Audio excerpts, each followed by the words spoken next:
Jelang Piala Dunia U17 2023, Timnas Indonesia U17 akan menghadapi uji coba melawan Timnas Korea Selatan U17 sebagai lawan tangguh. Kabar ini diumumkan oleh Ketua Umum PSSI, Erick Thohir, dalam konferensi pers di Menara Dana Reksa, Jakarta, pada Kamis, 20 Juli 2023, petang waktu Indonesia Barat.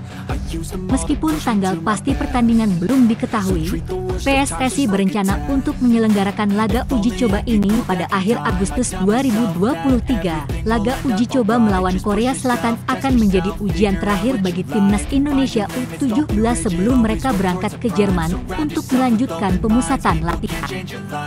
Menurut Erick Thohir, pertandingan ini menjadi peluang bagi Timnas Indonesia untuk menguji kemampuan mereka karena Korea Selatan telah berpengalaman di pentas dunia, termasuk sebagai wakil dari Asia dalam Piala Dunia U17 2023. Erick Thohir juga mengungkapkan bahwa kepastian jadwal pertandingan melawan Korea Selatan belum ditetapkan karena kemungkinan bentrok dengan jadwal BRI Liga 1 2023-2024.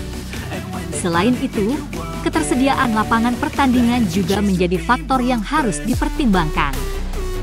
Korea Selatan juga masih mempertimbangkan persiapan mereka sebelum mengonfirmasi jadwal pertandingan tersebut. Memasuki pekan kedua pemusatan latihan, ini kelemahan Timnas Indonesia U17 menurut Bima Sakti. Saat memasuki pekan kedua pemusatan latihan, pelatih Timnas Indonesia U17, Bima Sakti, telah mengidentifikasi beberapa kelemahan dalam skuadnya. Salah satunya adalah masalah dalam pertahanan. Menurut Bima Sakti, para pemain Timnas Indonesia U17 terlihat masih sering bermain individual dan kurang dalam hal kebersamaan. Faktor ini mungkin dipengaruhi oleh pemain-pemain baru yang telah bergabung dengan tim, yang menyebabkan mereka belum sepenuhnya terpadu. Masalah organisasi bertahan, kadang masih terlihat pemain bermain sendiri-sendiri karena ada tambahan pemain baru juga, ungkap Bima Sakti saat diwawancarai di lapangan A Kompleks Gelora Bung Karno, Jakarta pada Kamis, 20 Juli 2023. Timnas Indonesia U17 telah berkumpul di Jakarta selama 2 minggu terakhir dan menjalani berbagai program latihan sejak saat itu. Skuad sementara Timnas Indonesia U17 terdiri dari 32 pemain yang berasal dari mantan pemain Timnas Indonesia U16, pemain diaspora, dan hasil seleksi dari berbagai kota. Masalah dalam organisasi permainan menjadi tantangan bagi Bima Sakti, yang berusaha untuk memadukan permainan para pemain seperti Sultan Zaki dan lainnya. Namun, ia juga menyadari perlunya memberikan waktu dan kesempatan bagi para pemain untuk beradaptasi, terutama dalam aspek taktikal yang mendetail. Kami harus memadukan mereka, terutama dalam hal taktikal seperti latihan pertahanan dan menyerang, belum semuanya kami ajarkan. Namun, saya melihat progres mereka sangat bagus, jelas Bima Sakti. Dalam waktu dekat, Timnas Indonesia U17 akan menghadapi beberapa laga uji coba, yang rencananya akan digelar di Bali. Beberapa klub besar termasuk tim muda Barcelona dan tim dari Jepang akan menjadi lawan Timnas Indonesia U17 di sana. Selain itu, Bima Sakti juga menyatakan bahwa timnya akan menjalani pemusatan latihan di Eropa, tepatnya di Jerman. Mereka berencana berangkat pada bulan September mendatang untuk berlatih selama 1 bulan lebih guna mempersiapkan diri tampil maksimal di Piala Dunia U17 2023.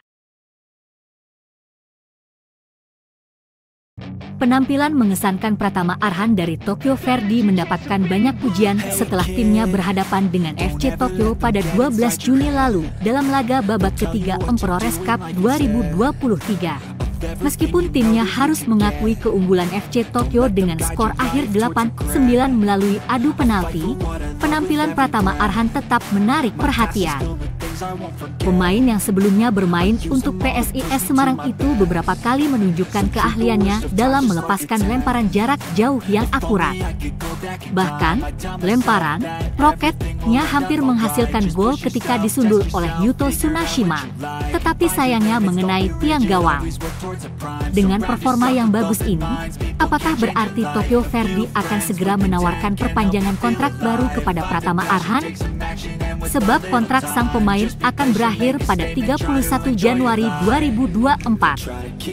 Pada Senin, 17 Juli 2023, Pratama Arhan baru membagikan momen laga tersebut melalui akun Instagram pribadinya. Unggahannya pun langsung mendapatkan banyak pujian dari netizen, termasuk dari pemain timnas Indonesia, para pesepak bola nasional, hingga musisi asal Jepang, Hiroaki Kato. Rafli Mursalim, mantan penyerang timnas Indonesia U19, telah mengambil keputusan menarik dalam karirnya. Ia memutuskan untuk bermain di luar negeri pada musim 2023-2024 dan memilih klub Kamboja, Naga World FC, sebagai tujuan berikutnya. Keputusan tersebut membuat Rafli menjadi pemain Indonesia pertama yang berkompetisi di Liga Kamboja. Melalui akun Instagram pribadinya, ia menyatakan, "Bismillah untuk musim yang baru," sambil mengumumkan keputusannya sebagai pemain baru Naga World FC.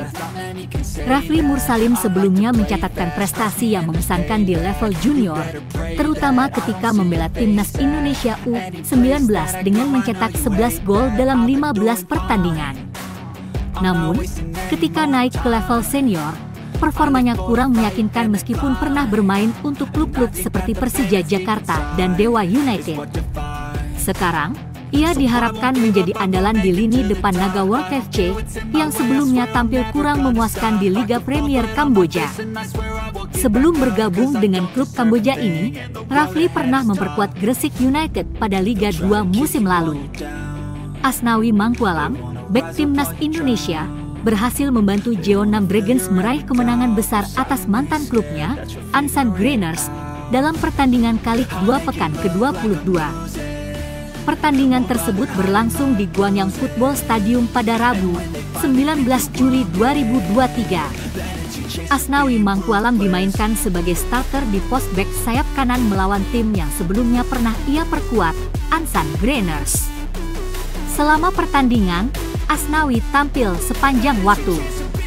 Di pihak Ansan Greeners, ada putra pelatih timnas Indonesia, Shin Tae-yong, yaitu Shin Jae-hyo, yang dimainkan sebagai starter di pos penyerang sayap kiri. Namun, meskipun mencetak gol untuk Ansan Greeners, tim tersebut tidak mampu mengatasi dominasi Jeonnam Dragons. Jeonnam Dragons unggul terlebih dahulu pada menit ke-8 melalui gol Leonard Plana. Namun Ansan Greeners menyamakan kedudukan pada menit ke-19 melalui John Kim Gyeong. Jeonnam Dragons kembali mencetak gol pada menit ke-30 melalui Hanam, membuat skor menjadi 2-1 untuk keunggulan mereka. Selanjutnya, Jeonnam Dragons menambah 3 gol lagi melalui Ko Tae-yong, menit ke-43, dan Valdivia, menit ke-68 dan 91. Meskipun Ansan Greeners berhasil mencetak 1 gol lagi pada menit ke-92 lewat John Kim Gyeong, hasil akhirnya tetap 5-2 untuk kemenangan Jeonnam Dragons. Pertandingan tersebut menunjukkan performa cemerlang Jeonnam Dragons yang mampu unggul dengan cepat dan meraih kemenangan yang meyakinkan atas mantan klub Asnawi Mangkualam, Ansan Greeners.